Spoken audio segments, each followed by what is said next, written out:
안녕하십니까? 삶의 지혜를 탐구하는 시간입니다. 우리는 왜 때때로 불안하고 어디서 오는지 모를 걱정에 휩싸이는 걸까요? 꼬리에 꼬리를 무는 생각의 주인은 과연 누구일까요? 오늘 우리는 인간 존재의 가장 근원적인 질문, 마음에 대한 깊은 이야기를 나누어 보려 합니다. 이 지혜로운 이야기가 당신의 마음의 작은 등불이 되기를 바라며, 만약 이 내용이 가치 있다고 느껴지신다면 이 지혜를 주변 분들과 함께 나누어 주십시오.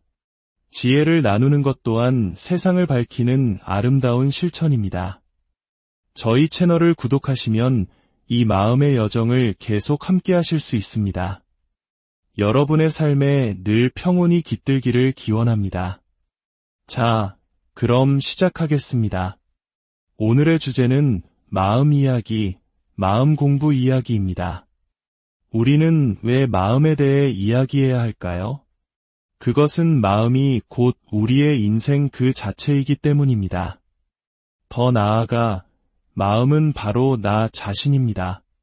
흔히들 나는 누구인가라는 거창한 질문을 던지지만 그 답은 사실 아주 가까운 곳에 있습니다. 그 누구도 아닌 오직 나만이 아는 내 마음을 들여다보면 됩니다. 지금 내가 무엇을 생각하고 무엇을 바라고 무엇을 향해 나아가고 있는지 가만히 관찰해 보십시오. 바로 그 생각의 흐름, 그 욕망의 방향, 그 의지의 총체가 바로 나인 것입니다. 내 생각이 나이고 내가 바라는 것이 나이며 내가 하고자 하는 것이 바로 나입니다. 불교에서는 아주 오래전부터 이 마음에 대해 깊이 탐구하고 가르쳐 왔습니다. 불교에서 말하는 마음은 크게 두 가지로 나눌 수 있습니다. 하나는 끊임없이 무언가를 인식하고 분별하며 추구하는 마음, 이를 식심이라 부릅니다. 다른 하나는 본래부터 존재했던 순수하고 고요한 우리 본성의 마음, 이를 성심이라고 합니다. 우리 인생은 태어나는 순간부터 눈을 감는 순간까지 이 식심의 작용 속에서 살아갑니다. 즉, 구하는 마음으로 평생을 보냅니다. 무엇인가를 끊임없이 구하고 또 구하다가 생을 마감하는 것이지요. 이 구하는 마음은 두 가지 방식으로 나타납니다. 첫째는 인식하는 것이고 둘째는 추구하는 것입니다. 이것은 무엇인가, 저것은 무엇인가 하고 세상을 인식하고 나면 곧바로 그것을 얻으려 추구합니다. 우리는 평생 이 인식과 추구의 쳇바퀴를 돌다가 죽음을 맞이합니다. 여기에는 단 한 사람의 예외도 없습니다. 1년을 살아도 100년을 살아도 마찬가지입니다. 나이가 많다고 해서 이 굴레에서 벗어날 수 있을까요? 천만의 말씀입니다. 나이 든 사람들도 여전히 무언가를 더 보려고, 더 들으려고, 더 가지려고 구하다가 생을 마감합니다. 눈이 침침해져도 더 선명하게 보려 애쓰고 귀가 어두워져도 더 또렷하게 들으려 애씁니다. 젊은이들이 자기들끼리만 소곤거리면 왠지 서운한 마음이 드는 것, 왜 나에게는 들려주지 않는가 하는 마음이 드는 것, 이 모든 것이 바로 끊임없이 인식하고 추구하는 식심의 작용입니다. 이 복잡하고 역동적인 식심을 대승불교, 특히 유식학에서는 매우 체계적으로 분석합니다. 유식학은 모든 것은 오직 마음이 지어낸 것이라는 통찰을 바탕으로 한 심오한 학문 체계입니다. 여기서는 우리의 마음작용을 8가지, 즉 8식으로 나누어 설명합니다. 이 8식의 구조를 이해하는 것은 나라는 존재가 어떻게 작동하는지를 이해하는 중요한 열쇠가 됩니다. 8식은 먼저 우리 몸의 감각기관과 연결된 5가지 마음작용, 전오식으로 시작합니다. 눈, 귀, 코, 혀, 몸이 그것입니다. 이 5가지 감각기관은 외부 세계의 정보를 받아들이는 창구 역할을 합니다. 그리고 이 5가지 감각 정보를 종합하고 판단하며 생각하는 6번째 마음, 제6의식이 있습니다. 우리가 흔히 생각 또는 마음이라고 부르는 것이 주로 이 제6의식의 작용입니다. 7번째는 제7말라식입니다. 이 마음은 아주 깊은 곳에서 끊임없이 나라는 생각, 즉 아집을 만들어냅니다. 모든 것을 나와 연결짓고 나의 것이라는 집착을 일으키는 근원입니다.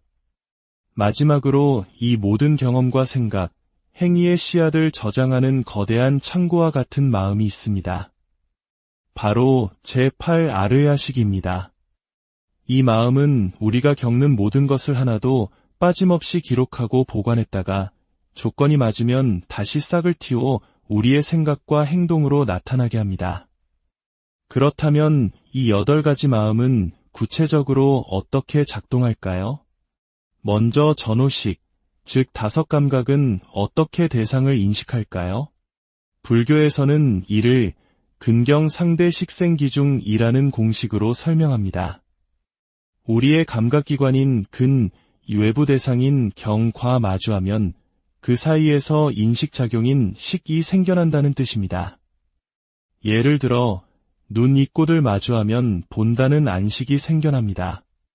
혀가 음식과 만나면 맛본다는 설식이 일어납니다.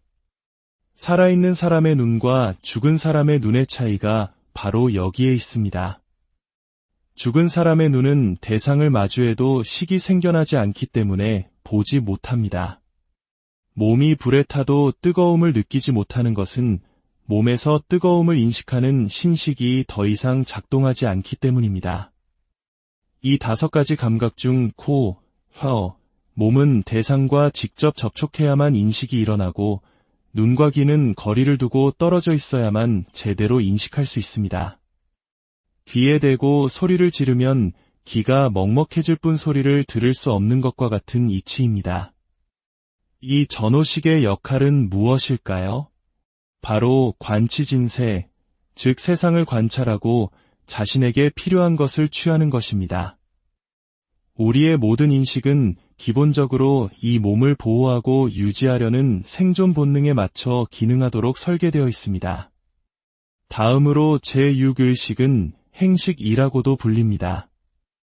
전오식이 보고 듣고 느낀 모든 정보를 종합하여 구체적인 행동을 결정하기 때문입니다. 몸을 움직이고 말을 하는 주체가 바로 제6의식입니다. 이 의식의 판단에 따라 우리는 선한 일을 하기도 하고 악한 일을 저지르기도 합니다. 눈이 직접 행동하는 것이 아니라 눈이 본 정보를 의식이 판단하여 몸에게 행동하라고 명령하는 것입니다. 우리의 몸은 이처럼 고도로 전문화되고 종합적인 시스템을 갖춘 그 어떤 기계보다도 정교한 유기체입니다. 이제 더 깊은 곳으로 들어가 보겠습니다. 제7말라식은 사량식, 즉 끊임없이 생각하고 헤아리는 마음입니다. 이 마음은 잠시도 쉬지 않고 항상 무언가를 살피고 헤아립니다. 그런데 이 말라식의 가장 큰 특징은 바로 나에게 집착한다는 것입니다. 모든 생각과 판단의 중심에 나를 놓습니다. 그래서 나의 이익, 나의 입장, 나의 감정을 기준으로 세상을 재단합니다. 이 때문에 말라식의 판단은 결코 공평하거나 객관적일 수 없습니다. 항상 나에게 좋은 쪽으로 결론을 내리고 그것이 곧 진리인 양 착각하게 만듭니다. 이것이 바로 부모와 자식 간에도 가장 가까운 친구 사이에도 갈등이 생기는 근본적인 이유입니다. 우리 모두는 자신도 모르게 나라는 필터를 통해 세상을 보고 나에게 이로운 쪽으로만 생각하고 판단하기 때문이죠. 아버지의 말씀이 아들에게는 손해처럼 들릴 수 있고 자식의 주장이 부모에게는 이기적으로 보일 수 있습니다. 스승과 제자 사이도 마찬가지입니다. 이 제7말라식의 강력한 아집에서 벗어나지 않는 한 세상에 온전히 바른 말이란 존재하기 어렵습니다. 저 사람은 저 사람의 아집으로 말하고 이 사람은 이 사람의 아집으로 말하기 때문입니다. 오직 이 아집을 완전히 여인 부처님이나 보살의 말만이 진정으로 공평하고 바른 말일 수 있습니다. 마지막으로 제8아르야식은 종자식입니다. 앞선 7가지 마음이 보고 행동하고 생각한 모든 경험을 하나도 빠짐없이 씨앗의 형태로 저장합니다. 우리의 기억 속에 있든 없든 모든 경험은 이 아르야식에 차곡차곡 쌓입니다. 그리고 비슷한 상황이나 조건이 주어지면 저장되었던 종자가 다시 싹을 틔워 현재의 생각과 행동으로 나타납니다. 이를 현행이라고 합니다. 처음 보는 물건이라도 과거에 비슷한 것을 본 경험이 종자로 저장되어 있다면 우리는 금방 저것은 무엇이다 라고 알아차립니다. 이것이 바로 현행입니다. 그리고 이 현행은 다시 새로운 종자가 되어 아르야식에 저장됩니다. 이렇게 종자가 현행을 낳고 현행이 다시 종자가 되는 과정이 끊임없이 반복되면서 돌고 도는 것, 이것이 바로 우리가 겪는 윤회의 실체이며 중생의 삶입니다. 참으로 답답하고 막막한 일이 아닐 수 없습니다. 그렇다면 우리는 이 끝없는 굴레 속에서 영원히 헤매야만 하는 걸까요? 그렇지 않습니다. 불교는 이 허망한 식심 너머에 우리의 본래 마음인 성심이 있다고 가르칩니다. 이 성심은 어떤 마음일까요? 경전에서는 이를 영광성심이라 표현합니다. 신령스러운 빛을 가진 본성의 마음이라는 뜻입니다. 이 마음은 부모에게서 물려받은 것이 아니며 이 몸이 태어나기 이전부터 본래 존재했던 우리의 참모습, 본래 면목입니다. 이 마음의 특징은 무주, 즉 머무는 바가 없다는 것입니다. 머리에 있지도 가슴에 있지도 않습니다. 내시경으로 아무리 들여다봐도 찾을 수 없습니다. 봄 기운이 어디 한 군데 머물지 않으면서도 온 세상에 꽃을 피우고 새싹을 돋게 하듯이 우리의 본성 마음은 어디에도 머물지 않으면서 모든 곳에 작용합니다. 또한 이 마음은 원명합니다. 둥글고 밝다는 뜻입니다. 둥글다는 것은 어느 한 곳 모나거나 막힘없이 모든 곳에 두루 미친다는 의미이며 밝다는 것은 그 자체로 완전한 지혜의 빛이라는 의미입니다. 즉, 머무는 곳 없이 온 우주에 가득하며 항상 밝게 빛나는 마음, 그것이 바로 무주원명 영광성심입니다. 이 본성의 마음은 우리가 태어나면서 저절로 아는 것이 아니라 깊은 수행과 성찰을 통해 깨달아서 아는 것입니다. 이 마음은 형체가 없고 흔적도 없습니다. 눈으로 볼 수도 손으로 만질 수도 없습니다. 눈에 보이는 것만을 믿고 사는 우리 중생들에게는 참으로 답답하고 이해하기 어려운 일입니다. 하지만 비록 형체와 흔적은 없으나 온 우주에 가득 차 있지 않은 곳이 없습니다. 우리가 몸을 구부릴 때나 펼 때나 무언가를 볼 때나 들을 때나 그 모든 순간에 이 신령스러운 마음은 밝고 영롱하게 함께하고 있습니다. 우리는 이 사실을 잊은 채 허망한 팔식의 작용만을 나라고 착각하며 살아갑니다. 그리고 그 안에서 끝없는 불안과 고통을 겪습니다. 하지만 오랜 세월 공덕을 쌓아 지혜가 열린 사람들은 이 허망한 세상의 실체를 꿰뚫어 보기 시작합니다. 유마거사는 세상의 모든 이름 이실은 헛되고 무상하다는 것을 깨달았습니다. 그래서 그는 어떤 이름에도 집착하거나 물들지 않았습니다. 문수보살은 어린 동자의 모습으로 나타나 세상의 모든 형식과 권위가 허망함을 보여주었습니다. 절대 권력자인 세조 임금 앞에서도 동자는 그를 그저 처사라 부르며 허망한 상에 얽매이지 않는 순수한 마음을 드러냈습니다. 이처럼 이름과 형상이 모두 허망하다는 것을 깨닫고 진실로 영원한 것은 무엇인가? 라는 질문을 던질 때 비로소 진정한 마음 공부가 시작됩니다. 마음 공부는 대부분 불안에서 시작됩니다. 욕심이 있는 한 불안은 그림자처럼 따라다닙니다. 변하지 않는 것은 아무것도 없기에 우리는 늘 불안합니다. 이 마음 공부의 가장 대표적인 사례가 바로 중국 선종의 초대 조사인 달마대사, 그의 제자가 된 해가의 이야기입니다. 극심한 불안에 시달리던 해가가 달마대사를 찾아가 간절히 청했습니다. 스님, 제 마음이 너무나 불안합니다. 부디 제 마음을 편안하게 해주십시오. 이때 달마대사의 첫마디는 마음 공부의 역사를 관통하는 가장 위대한 화두가 되었습니다. 그는 위로하거나 다른 방법을 제시하지 않았습니다. 그저 단호하게 말했습니다. 그 불안한 마음을 나에게 가져오너라. 마음의 실체를 완벽하게 통달한 선지식이 아니면 결코 할 수 없는 말입니다. 불안은 마음 밖에 다른 무언가로 해결되는 것이 아니라 그 불안한 마음 자체를 직시해야만 해결된다는 핵심을 꿰뚫은 것입니다. 해가는 스승의 말을 듣고 자신의 불안한 마음을 찾기 시작했습니다. 어디에 있는지, 어떻게 생겼는지 그 실체를 잡으려 애썼습니다. 그러나 아무리 찾아도 그 마음의 실체는 잡히지 않았습니다. 마침내 해가는 달마에게 고했습니다. 마음을 찾아보았지만 도저히 찾을 수가 없습니다. 그 말을 듣자 달마대사는 조용히 미소 지으며 말했습니다. 나는 이미 그대의 마음을 편안하게 해주었노라. 이것이 마음 공부의 전부입니다. 해가는 그 순간 깨달았습니다.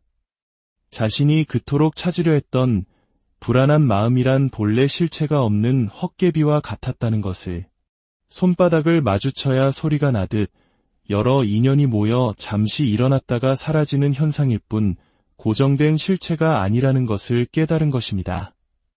그 찾을 수 없음을 아는 순간 마음은 저절로 편안해진 것입니다. 해가는 깨달음 뒤에 이렇게 말했습니다. 오늘에야 비로소 알았습니다. 일체의 모든 법이 본래 공적하고 깨달음이 결코 멀리 있지 않다는 것을. 그가 말한 일체의 모든 법이란 바로 우리가 앞에서 살펴본 팔식의 작용, 즉 온갖 생각과 감정입니다. 이 모든 것이 본래의 실체가 없는 허망한 것임을 깨달았다는 뜻입니다. 또한 그 허망한 생각의 구름 너머에 본래부터 존재했던 깨달음의 마음, 즉 영광성심이 항상 함께하고 있었음을 알았다는 것입니다. 우리의 본래 마음은 끝없는 허공과 같고 우리를 괴롭히는 온갖 번뇌 망상은 그 허공에 떠있는 한 조각 뜬구름과 같습니다. 구름에 가려 하늘을 보지 못할 뿐 하늘은 단 한순간도 없었던 적이 없습니다. 마음 공부란 바로 이것입니다. 온갖 생각이 허망하다는 것을 깨닫는 동시에 그 생각의 배경에 항상 존재하고 있는 본래의 청정한 마음, 우리 본성을 보는 것입니다. 이것을 견성이라 합니다. 이것은 육신의 눈으로 보는 것이 아니라 지혜의 눈으로 보는 것입니다. 견성을 하면, 즉 자신의 본래 마음자리를 보면 생사의 문제도 온갖 근심 걱정도 모두 한 조각 뜬구름처럼 힘을 잃게 됩니다. 모든 근심 걱정은 실체 없는 생각에서 비롯되기 때문입니다. 오늘 이 이야기를 통해 여러분 각자의 마음속을 깊이 들여다보는 계기가 되셨기를 바랍니다. 생각이라는 구름 너머의 본래부터 존재했던 맑고 드넓은 하늘, 여러분의 본래 마음을 발견하시길 바랍니다. 부디 평온의 길을 걸으시길 기원합니다. 오늘 이야기는 여기서 마치겠습니다. 안녕하십니까? 삶의 지혜를 탐구하는 시간입니다. 우리는 왜 때때로 불안하고 어디서 오는지 모를 걱정에 휩싸이는 걸까요? 꼬리에 꼬리를 무는 생각의 주인은 과연 누구일까요? 오늘 우리는 인간 존재의 가장 근원적인 질문, 마음에 대한 깊은 이야기를 나누어 보려 합니다. 이 지혜로운 이야기가 당신의 마음의 작은 등불이 되기를 바라며, 만약 이 내용이 가치 있다고 느껴지신다면 이 지혜를 주변 분들과 함께 나누어 주십시오. 지혜를 나누는 것 또한 세상을 밝히는 아름다운 실천입니다. 저희 채널을 구독하시면 이 마음의 여정을 계속 함께 하실 수 있습니다. 여러분의 삶에 늘 평온이 깃들기를 기원합니다. 자, 그럼 시작하겠습니다. 오늘의 주제는 마음 이야기, 마음 공부 이야기입니다. 우리는 왜 마음에 대해 이야기해야 할까요? 그것은 마음이 곧 우리의 인생 그 자체이기 때문입니다. 더 나아가 마음은 바로 나 자신입니다. 흔히들 나는 누구인가라는 거창한 질문을 던지지만 그 답은 사실 아주 가까운 곳에 있습니다. 그 누구도 아닌 오직 나만이 아는 내 마음을 들여다보면 됩니다. 지금 내가 무엇을 생각하고 무엇을 바라고 무엇을 향해 나아가고 있는지 가만히 관찰해 보십시오. 바로 그 생각의 흐름, 그 욕망의 방향, 그 의지의 총체가 바로 나인 것입니다.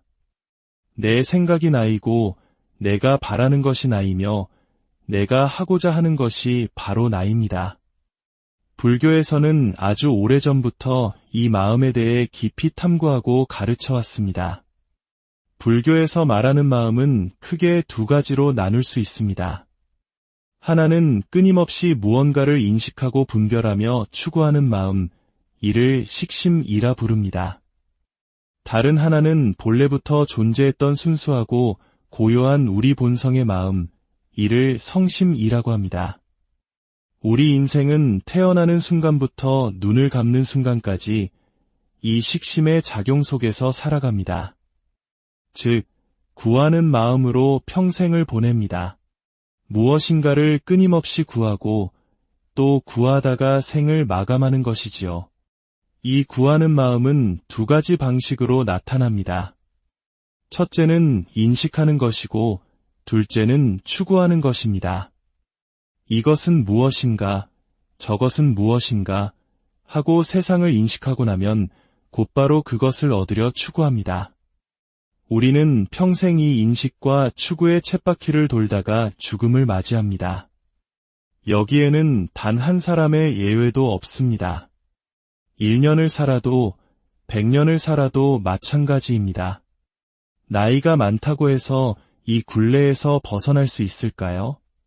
천만의 말씀입니다. 나이 든 사람들도 여전히 무언가를 더 보려고, 더 들으려고, 더 가지려고 구하다가 생을 마감합니다. 눈이 침침해져도 더 선명하게 보려 애쓰고, 귀가 어두워져도 더 또렷하게 들으려 애씁니다. 젊은이들이 자기들끼리만 소곤거리면 왠지 서운한 마음이 드는 것, 왜 나에게는 들려주지 않는가 하는 마음이 드는 것, 이 모든 것이 바로 끊임없이 인식하고 추구하는 식심의 작용입니다. 이 복잡하고 역동적인 식심을 대승불교, 특히 유식학에서는 매우 체계적으로 분석합니다. 유식학은 모든 것은 오직 마음이 지어낸 것이라는 통찰을 바탕으로 한 심오한 학문 체계입니다. 여기서는 우리의 마음작용을 8가지, 즉 8식으로 나누어 설명합니다. 이 8식의 구조를 이해하는 것은 나라는 존재가 어떻게 작동하는지를 이해하는 중요한 열쇠가 됩니다. 8식은 먼저 우리 몸의 감각기관과 연결된 5가지 마음작용, 전오식으로 시작합니다. 눈, 귀, 코, 혀, 몸이 그것입니다. 이 5가지 감각기관은 외부 세계의 정보를 받아들이는 창구 역할을 합니다. 그리고 이 5가지 감각 정보를 종합하고 판단하며 생각하는 6번째 마음, 제6의식이 있습니다. 우리가 흔히 생각 또는 마음이라고 부르는 것이 주로 이 제6의식의 작용입니다. 7번째는 제7말라식입니다.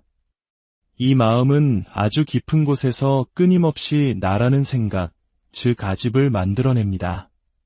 모든 것을 나와 연결짓고 나의 것이라는 집착을 일으키는 근원입니다. 마지막으로 이 모든 경험과 생각, 행위의 씨앗을 저장하는 거대한 창고와 같은 마음이 있습니다. 바로 제8아르야식입니다. 이 마음은 우리가 겪는 모든 것을 하나도 빠짐없이 기록하고 보관했다가 조건이 맞으면 다시 싹을 틔워 우리의 생각과 행동으로 나타나게 합니다. 그렇다면 이 8가지 마음은 구체적으로 어떻게 작동할까요? 먼저 전오식, 즉 5감각은 어떻게 대상을 인식할까요? 불교에서는 이를 근경 상대 식생기중이라는 공식으로 설명합니다. 우리의 감각기관인 근, 외부 대상인 경과 마주하면 그 사이에서 인식작용인 식이 생겨난다는 뜻입니다. 예를 들어 눈, 입꼬들 마주하면 본다는 안식이 생겨납니다. 혀가 음식과 만나면 맛본다는 설식이 일어납니다. 살아있는 사람의 눈과 죽은 사람의 눈의 차이가 바로 여기에 있습니다. 죽은 사람의 눈은 대상을 마주해도 식이 생겨나지 않기 때문에 보지 못합니다. 몸이 불에 타도 뜨거움을 느끼지 못하는 것은 몸에서 뜨거움을 인식하는 신식이 더 이상 작동하지 않기 때문입니다. 이 5가지 감각 중 코, 혀, 몸은 대상과 직접 접촉해야만 인식이 일어나고 눈과 귀는 거리를 두고 떨어져 있어야만 제대로 인식할 수 있습니다. 귀에 대고 소리를 지르면 귀가 먹먹해질 뿐 소리를 들을 수 없는 것과 같은 이치입니다. 이 전오식의 역할은 무엇일까요? 바로 관치진세, 즉 세상을 관찰하고 자신에게 필요한 것을 취하는 것입니다. 우리의 모든 인식은 기본적으로 이 몸을 보호하고 유지하려는 생존 본능에 맞춰 기능하도록 설계되어 있습니다. 다음으로 제6의식은 행식이라고도 불립니다. 전오식이 보고 듣고 느낀 모든 정보를 종합하여 구체적인 행동을 결정하기 때문입니다. 몸을 움직이고 말을 하는 주체가 바로 제6의식입니다. 이 의식의 판단에 따라 우리는 선한 일을 하기도 하고 악한 일을 저지르기도 합니다. 눈이 직접 행동하는 것이 아니라 눈이 본 정보를 의식이 판단하여 몸에게 행동하라고 명령하는 것입니다. 우리의 몸은 이처럼 고도로 전문화되고 종합적인 시스템을 갖춘 그 어떤 기계보다도 정교한 유기체입니다. 이제 더 깊은 곳으로 들어가 보겠습니다. 제7말라식은 사량식, 즉 끊임없이 생각하고 헤아리는 마음입니다. 이 마음은 잠시도 쉬지 않고 항상 무언가를 살피고 헤아립니다. 그런데 이 말라식의 가장 큰 특징은 바로 나에게 집착한다는 것입니다. 모든 생각과 판단의 중심에 나를 놓습니다. 그래서 나의 이익, 나의 입장, 나의 감정을 기준으로 세상을 재단합니다. 이 때문에 말라식의 판단은 결코 공평하거나 객관적일 수 없습니다. 항상 나에게 좋은 쪽으로 결론을 내리고 그것이 곧 진리인 양 착각하게 만듭니다. 이것이 바로 부모와 자식 간에도 가장 가까운 친구 사이에도 갈등이 생기는 근본적인 이유입니다. 우리 모두는 자신도 모르게 나라는 필터를 통해 세상을 보고 나에게 이로운 쪽으로만 생각하고 판단하기 때문이죠. 아버지의 말씀이 아들에게는 손해처럼 들릴 수 있고 자식의 주장이 부모에게는 이기적으로 보일 수 있습니다. 스승과 제자 사이도 마찬가지입니다. 이 제7말라식의 강력한 아집에서 벗어나지 않는 한 세상에 온전히 바른 말이란 존재하기 어렵습니다. 저 사람은 저 사람의 아집으로 말하고 이 사람은 이 사람의 아집으로 말하기 때문입니다. 오직 이 아집을 완전히 여인 부처님이나 보살의 말만이 진정으로 공평하고 바른 말일 수 있습니다. 마지막으로 제8아르야식은 종자식입니다. 앞선 7가지 마음이 보고 행동하고 생각한 모든 경험을 하나도 빠짐없이 씨앗의 형태로 저장합니다.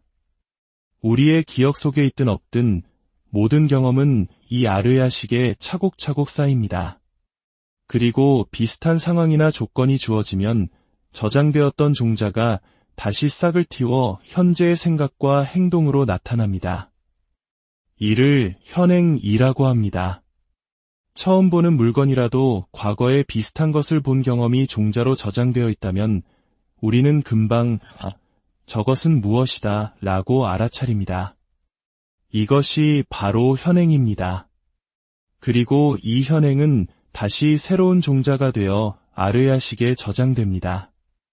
이렇게 종자가 현행을 낳고 현행이 다시 종자가 되는 과정이 끊임없이 반복되면서 돌고 도는 것, 이것이 바로 우리가 겪는 윤회의 실체이며 중생의 삶입니다. 참으로 답답하고 막막한 일이 아닐 수 없습니다. 그렇다면 우리는 이 끝없는 굴레 속에서 영원히 헤매야만 하는 걸까요? 그렇지 않습니다.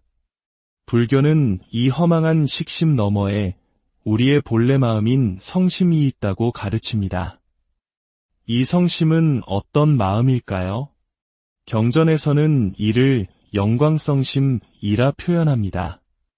신령스러운 빛을 가진 본성의 마음이라는 뜻입니다. 이 마음은 부모에게서 물려받은 것이 아니며 이 몸이 태어나기 이전부터 본래 존재했던 우리의 참모습, 본래 면목입니다. 이 마음의 특징은 무주, 즉 머무는 바가 없다는 것입니다. 머리에 있지도 가슴에 있지도 않습니다. 내시경으로 아무리 들여다봐도 찾을 수 없습니다. 봄 기운이 어디 한 군데 머물지 않으면서도 온 세상에 꽃을 피우고 새싹을 돋게 하듯이 우리의 본성 마음은 어디에도 머물지 않으면서 모든 곳에 작용합니다. 또한 이 마음은 원명합니다. 둥글고 밝다는 뜻입니다. 둥글다는 것은 어느 한 곳 모나거나 막힘없이 모든 곳에 두루 미친다는 의미이며 밝다는 것은 그 자체로 완전한 지혜의 빛이라는 의미입니다. 즉, 머무는 곳 없이 온 우주에 가득하며 항상 밝게 빛나는 마음, 그것이 바로 무주원명 영광성심입니다. 이 본성의 마음은 우리가 태어나면서 저절로 아는 것이 아니라 깊은 수행과 성찰을 통해 깨달아서 아는 것입니다. 이 마음은 형체가 없고 흔적도 없습니다. 눈으로 볼 수도 손으로 만질 수도 없습니다. 눈에 보이는 것만을 믿고 사는 우리 중생들에게는 참으로 답답하고 이해하기 어려운 일입니다. 하지만 비록 형체와 흔적은 없으나 온 우주에 가득 차 있지 않은 곳이 없습니다. 우리가 몸을 구부릴 때나 펼 때나 무언가를 볼 때나 들을 때나 그 모든 순간에 이 신령스러운 마음은 밝고 영롱하게 함께하고 있습니다. 우리는 이 사실을 잊은 채 허망한 팔식의 작용만을 나라고 착각하며 살아갑니다. 그리고 그 안에서 끝없는 불안과 고통을 겪습니다. 하지만 오랜 세월 공덕을 쌓아 지혜가 열린 사람들은 이 허망한 세상의 실체를 꿰뚫어 보기 시작합니다. 유마거사는 세상의 모든 이름 이실은 헛되고 무상하다는 것을 깨달았습니다. 그래서 그는 어떤 이름에도 집착하거나 물들지 않았습니다. 문수보살은 어린 동자의 모습으로 나타나 세상의 모든 형식과 권위가 허망함을 보여주었습니다. 절대 권력자인 세조 임금 앞에서도 동자는 그를 그저 처사라 부르며 허망한 상에 얽매이지 않는 순수한 마음을 드러냈습니다. 이처럼 이름과 형상이 모두 허망하다는 것을 깨닫고 진실로 영원한 것은 무엇인가? 라는 질문을 던질 때 비로소 진정한 마음 공부가 시작됩니다. 마음 공부는 대부분 불안에서 시작됩니다. 욕심이 있는 한 불안은 그림자처럼 따라다닙니다. 변하지 않는 것은 아무것도 없기에 우리는 늘 불안합니다. 이 마음 공부의 가장 대표적인 사례가 바로 중국 선종의 초대 조사인 달마대사, 그의 제자가 된 해가의 이야기입니다. 극심한 불안에 시달리던 해가가 달마대사를 찾아가 간절히 청했습니다. 스님, 제 마음이 너무나 불안합니다. 부디 제 마음을 편안하게 해주십시오. 이때 달마대사의 첫마디는 마음 공부의 역사를 관통하는 가장 위대한 화두가 되었습니다. 그는 위로하거나 다른 방법을 제시하지 않았습니다. 그저 단호하게 말했습니다. 그 불안한 마음을 나에게 가져오너라. 마음의 실체를 완벽하게 통달한 선지식이 아니면 결코 할 수 없는 말입니다. 불안은 마음 밖에 다른 무언가로 해결되는 것이 아니라 그 불안한 마음 자체를 직시해야만 해결된다는 핵심을 꿰뚫은 것입니다. 해가는 스승의 말을 듣고 자신의 불안한 마음을 찾기 시작했습니다. 어디에 있는지, 어떻게 생겼는지 그 실체를 잡으려 애썼습니다. 그러나 아무리 찾아도 그 마음의 실체는 잡히지 않았습니다. 마침내 해가는 달마에게 고했습니다. 마음을 찾아보았지만 도저히 찾을 수가 없습니다. 그 말을 듣자 달마대사는 조용히 미소 지으며 말했습니다. 나는 이미 그대의 마음을 편안하게 해주었노라. 이것이 마음 공부의 전부입니다. 해가는 그 순간 깨달았습니다. 자신이 그토록 찾으려 했던 불안한 마음이란 본래 실체가 없는 헛개비와 같았다는 것을, 손바닥을 마주쳐야 소리가 나듯 여러 인연이 모여 잠시 일어났다가 사라지는 현상일 뿐 고정된 실체가 아니라는 것을 깨달은 것입니다. 그 찾을 수 없음을 아는 순간 마음은 저절로 편안해진 것입니다. 해가는 깨달음 뒤에 이렇게 말했습니다. 오늘에야 비로소 알았습니다. 일체의 모든 법이 본래 공적하고 깨달음이 결코 멀리 있지 않다는 것을, 그가 말한 일체의 모든 법이란 바로 우리가 앞에서 살펴본 팔식의 작용, 즉 온갖 생각과 감정입니다. 이 모든 것이 본래의 실체가 없는 허망한 것임을 깨달았다는 뜻입니다. 또한 그 허망한 생각의 구름 너머에 본래부터 존재했던 깨달음의 마음, 즉 영광성심이 항상 함께하고 있었음을 알았다는 것입니다. 우리의 본래 마음은 끝없는 허공과 같고 우리를 괴롭히는 온갖 번뇌 망상은 그 허공에 떠있는 한 조각 뜬구름과 같습니다. 구름에 가려 하늘을 보지 못할 뿐 하늘은 단 한순간도 없었던 적이 없습니다. 마음 공부란 바로 이것입니다. 온갖 생각이 허망하다는 것을 깨닫는 동시에 그 생각의 배경에 항상 존재하고 있는 본래의 청정한 마음, 우리 본성을 보는 것입니다. 이것을 견성이라 합니다. 이것은 육신의 눈으로 보는 것이 아니라 지혜의 눈으로 보는 것입니다. 견성을 하면, 즉 자신의 본래 마음자리를 보면 생사의 문제도 온갖 근심 걱정도 모두 한 조각 뜬구름처럼 힘을 잃게 됩니다. 모든 근심 걱정은 실체 없는 생각에서 비롯되기 때문입니다. 오늘 이 이야기를 통해 여러분 각자의 마음속을 깊이 들여다보는 계기가 되셨기를 바랍니다. 생각이라는 구름 너머의 본래부터 존재했던 맑고 드넓은 하늘, 여러분의 본래 마음을 발견하시길 바랍니다. 부디 평온의 길을 걸으시길 기원합니다. 오늘 이야기는 여기서 마치겠습니다. 안녕하십니까? 삶의 지혜를 탐구하는 시간입니다. 우리는 왜 때때로 불안하고 어디서 오는지 모를 걱정에 휩싸이는 걸까요? 꼬리에 꼬리를 무는 생각의 주인은 과연 누구일까요? 오늘 우리는 인간 존재의 가장 근원적인 질문, 마음에 대한 깊은 이야기를 나누어 보려 합니다. 이 지혜로운 이야기가 당신의 마음의 작은 등불이 되기를 바라며, 만약 이 내용이 가치 있다고 느껴지신다면 이 지혜를 주변 분들과 함께 나누어 주십시오. 지혜를 나누는 것 또한 세상을 밝히는 아름다운 실천입니다. 저희 채널을 구독하시면 이 마음의 여정을 계속 함께 하실 수 있습니다. 여러분의 삶에 늘 평온이 깃들기를 기원합니다. 자, 그럼 시작하겠습니다. 오늘의 주제는 마음 이야기, 마음 공부 이야기입니다. 우리는 왜 마음에 대해 이야기해야 할까요? 그것은 마음이 곧 우리의 인생 그 자체이기 때문입니다. 더 나아가 마음은 바로 나 자신입니다. 흔히들 나는 누구인가라는 거창한 질문을 던지지만 그 답은 사실 아주 가까운 곳에 있습니다. 그 누구도 아닌 오직 나만이 아는 내 마음을 들여다보면 됩니다. 지금 내가 무엇을 생각하고 무엇을 바라고 무엇을 향해 나아가고 있는지 가만히 관찰해 보십시오. 바로 그 생각의 흐름, 그 욕망의 방향, 그 의지의 총체가 바로 나인 것입니다. 내 생각이 나이고 내가 바라는 것이 나이며 내가 하고자 하는 것이 바로 나입니다. 불교에서는 아주 오래전부터 이 마음에 대해 깊이 탐구하고 가르쳐 왔습니다. 불교에서 말하는 마음은 크게 두 가지로 나눌 수 있습니다. 하나는 끊임없이 무언가를 인식하고 분별하며 추구하는 마음, 이를 식심이라 부릅니다.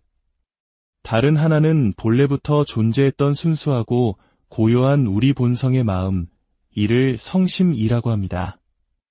우리 인생은 태어나는 순간부터 눈을 감는 순간까지 이 식심의 작용 속에서 살아갑니다. 즉, 구하는 마음으로 평생을 보냅니다. 무엇인가를 끊임없이 구하고 또 구하다가 생을 마감하는 것이지요.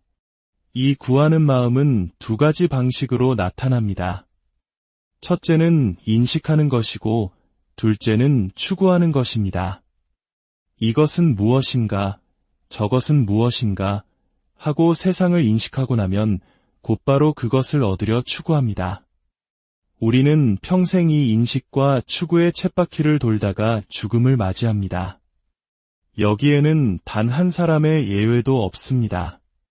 1년을 살아도 100년을 살아도 마찬가지입니다.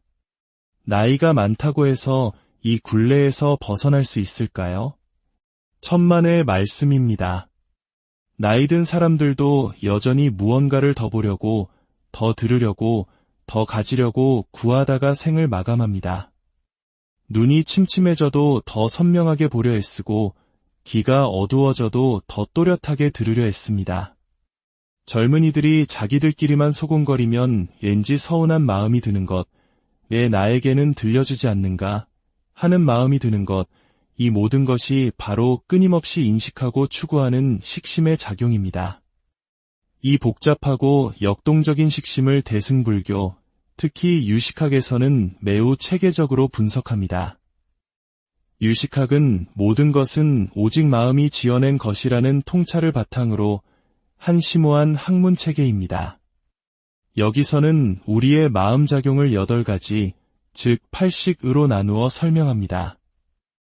이 8식의 구조를 이해하는 것은 나라는 존재가 어떻게 작동하는지를 이해하는 중요한 열쇠가 됩니다. 8식은 먼저 우리 몸의 감각기관과 연결된 5가지 마음작용, 전오식으로 시작합니다. 눈, 귀, 코, 혀, 몸이 그것입니다. 이 5가지 감각기관은 외부 세계의 정보를 받아들이는 창구 역할을 합니다. 그리고 이 5가지 감각 정보를 종합하고 판단하며 생각하는 6번째 마음, 제6의식이 있습니다. 우리가 흔히 생각 또는 마음이라고 부르는 것이 주로 이 제6의식의 작용입니다. 7번째는 제7말라식입니다. 이 마음은 아주 깊은 곳에서 끊임없이 나라는 생각, 즉 아집을 만들어냅니다. 모든 것을 나와 연결짓고 나의 것이라는 집착을 일으키는 근원입니다. 마지막으로 이 모든 경험과 생각, 행위의 씨앗을 저장하는 거대한 창고와 같은 마음이 있습니다. 바로 제8아르야식입니다. 이 마음은 우리가 겪는 모든 것을 하나도 빠짐없이 기록하고 보관했다가 조건이 맞으면 다시 싹을 틔워 우리의 생각과 행동으로 나타나게 합니다. 그렇다면 이 8가지 마음은 구체적으로 어떻게 작동할까요? 먼저 전오식, 즉 5감각은 어떻게 대상을 인식할까요? 불교에서는 이를 근경상대식생기중이라는 공식으로 설명합니다. 우리의 감각기관인 근, 외부 대상인 경과 마주하면 그 사이에서 인식작용인 식이 생겨난다는 뜻입니다. 예를 들어 눈, 입꼬들 마주하면 본다는 안식이 생겨납니다. 혀가 음식과 만나면 맛본다는 설식이 일어납니다. 살아있는 사람의 눈과 죽은 사람의 눈의 차이가 바로 여기에 있습니다. 죽은 사람의 눈은 대상을 마주해도 식이 생겨나지 않기 때문에 보지 못합니다. 몸이 불에 타도 뜨거움을 느끼지 못하는 것은 몸에서 뜨거움을 인식하는 신식이 더 이상 작동하지 않기 때문입니다. 이 5가지 감각 중 코, 혀, 몸은 대상과 직접 접촉해야만 인식이 일어나고 눈과 귀는 거리를 두고 떨어져 있어야만 제대로 인식할 수 있습니다. 귀에 대고 소리를 지르면 귀가 먹먹해질 뿐 소리를 들을 수 없는 것과 같은 이치입니다. 이 전오식의 역할은 무엇일까요? 바로 관치진세, 즉 세상을 관찰하고 자신에게 필요한 것을 취하는 것입니다. 우리의 모든 인식은 기본적으로 이 몸을 보호하고 유지하려는 생존 본능에 맞춰 기능하도록 설계되어 있습니다. 다음으로 제6의식은 행식이라고도 불립니다. 전오식이 보고 듣고 느낀 모든 정보를 종합하여 구체적인 행동을 결정하기 때문입니다. 몸을 움직이고 말을 하는 주체가 바로 제6의식입니다. 이 의식의 판단에 따라 우리는 선한 일을 하기도 하고 악한 일을 저지르기도 합니다. 눈이 직접 행동하는 것이 아니라 눈이 본 정보를 의식이 판단하여 몸에게 행동하라고 명령하는 것입니다. 우리의 몸은 이처럼 고도로 전문화되고 종합적인 시스템을 갖춘 그 어떤 기계보다도 정교한 유기체입니다. 이제 더 깊은 곳으로 들어가 보겠습니다. 제7말라식은 사량식, 즉 끊임없이 생각하고 헤아리는 마음입니다. 이 마음은 잠시도 쉬지 않고 항상 무언가를 살피고 헤아립니다. 그런데 이 말라식의 가장 큰 특징은 바로 나에게 집착한다는 것입니다.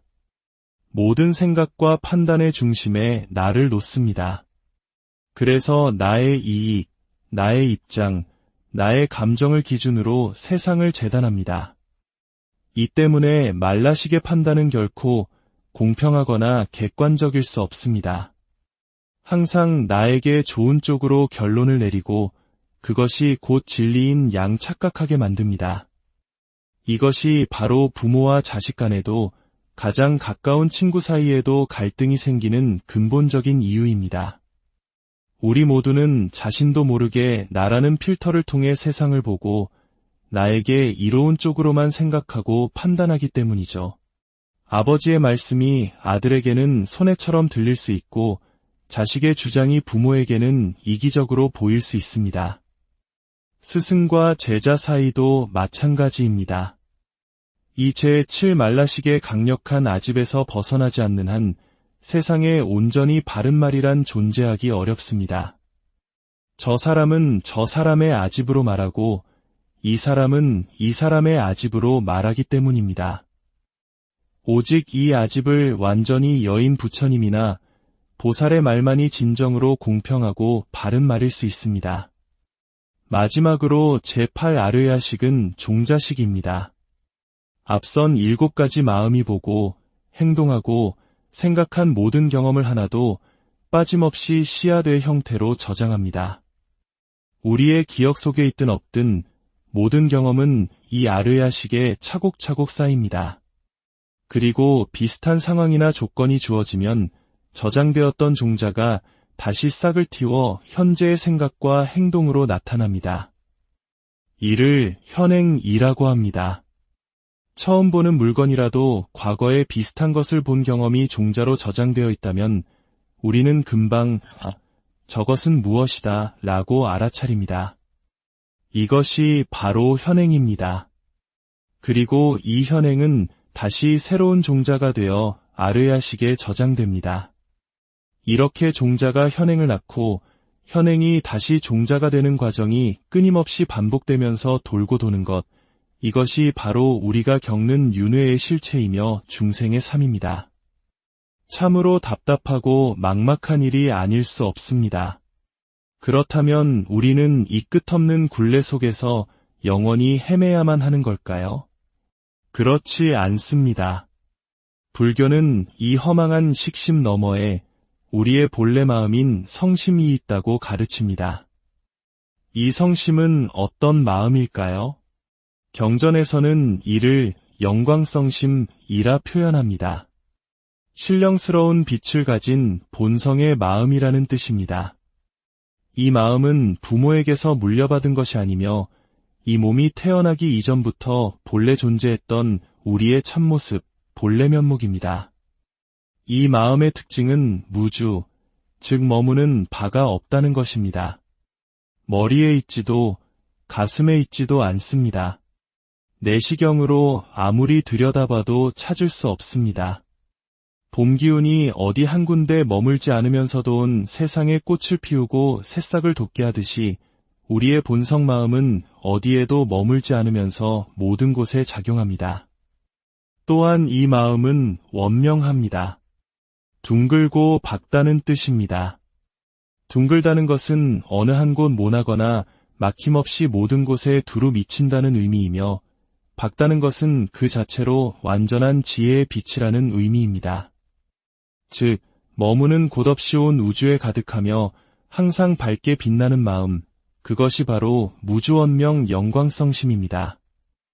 이 본성의 마음은 우리가 태어나면서 저절로 아는 것이 아니라 깊은 수행과 성찰을 통해 깨달아서 아는 것입니다. 이 마음은 형체가 없고 흔적도 없습니다. 눈으로 볼 수도 손으로 만질 수도 없습니다. 눈에 보이는 것만을 믿고 사는 우리 중생들에게는 참으로 답답하고 이해하기 어려운 일입니다. 하지만 비록 형체와 흔적은 없으나 온 우주에 가득 차 있지 않은 곳이 없습니다. 우리가 몸을 구부릴 때나 펼 때나 무언가를 볼 때나 들을 때나 그 모든 순간에 이 신령스러운 마음은 밝고 영롱하게 함께하고 있습니다. 우리는 이 사실을 잊은 채 허망한 팔식의 작용만을 나라고 착각하며 살아갑니다. 그리고 그 안에서 끝없는 불안과 고통을 겪습니다. 하지만 오랜 세월 공덕을 쌓아 지혜가 열린 사람들은 이 허망한 세상의 실체를 꿰뚫어 보기 시작합니다. 유마거사는 세상의 모든 이름 이실은 헛되고 무상하다는 것을 깨달았습니다. 그래서 그는 어떤 이름에도 집착하거나 물들지 않았습니다. 문수보살은 어린 동자의 모습으로 나타나 세상의 모든 형식과 권위가 허망함을 보여주었습니다. 절대 권력자인 세조 임금 앞에서도 동자는 그를 그저 처사라 부르며 허망한 상에 얽매이지 않는 순수한 마음을 드러냈습니다. 이처럼 이름과 형상이 모두 허망하다는 것을 깨닫고 진실로 영원한 것은 무엇인가? 라는 질문을 던질 때 비로소 진정한 마음 공부가 시작됩니다. 마음 공부는 대부분 불안에서 시작됩니다. 욕심이 있는 한 불안은 그림자처럼 따라다닙니다.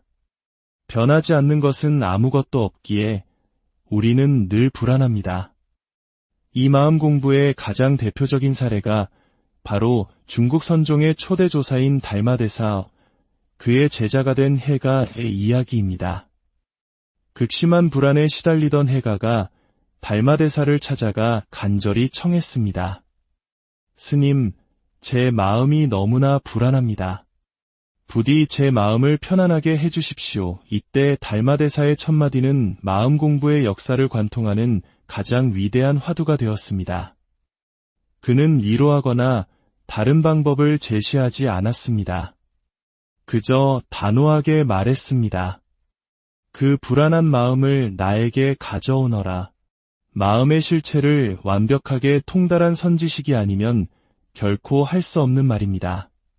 불안은 마음 밖에 다른 무언가로 해결되는 것이 아니라 그 불안한 마음 자체를 직시해야만 해결된다는 핵심을 꿰뚫은 것입니다. 해가는 스승의 말을 듣고 자신의 불안한 마음을 찾기 시작했습니다.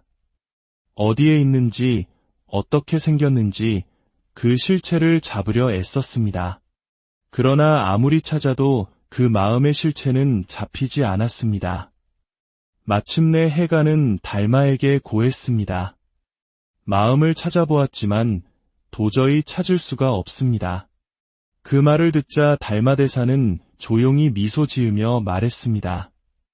나는 이미 그대의 마음을 편안하게 해주었노라. 이것이 마음 공부의 전부입니다. 해가는 그 순간 깨달았습니다. 자신이 그토록 찾으려 했던 불안한 마음이란 본래 실체가 없는 헛개비와 같았다는 것을, 손바닥을 마주쳐야 소리가 나듯 여러 인연이 모여 잠시 일어났다가 사라지는 현상일 뿐 고정된 실체가 아니라는 것을 깨달은 것입니다.